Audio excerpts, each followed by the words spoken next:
अस्सलाम वालेकुम, आप देख रहे हैं पीए न्यूज एचडी और मैं हूं आपके होस्ट सादिया बतूल।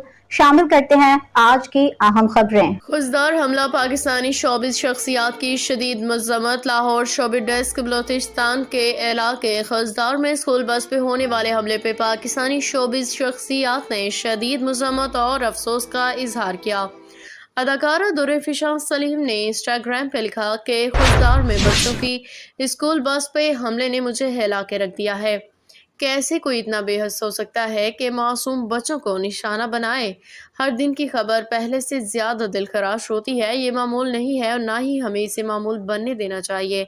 अदाकार शहरोज सब्जवारी ने लिखा, बुज़दिल दुश्मन ने मासूम स्कूल के बच्चों को निशाना बनाया। अदाकारा मावरा हुसैन ने गम का इजहार करते हुए कहा कि हर नई खबर पहले से ज्यादा तकलीफ दे होती है। बच्चों पे हमला इंसानियत के खिलाफ जुर्म है। दुनिया को क्या हो गया है, इंसानियत कहाँ चली गई है। न्यूज स्टूडियो से अब तक के लिए इतना ही। मजीद खबरों और अपडेट्स के लिए देखते रहिए पीए न्यूज एचडी।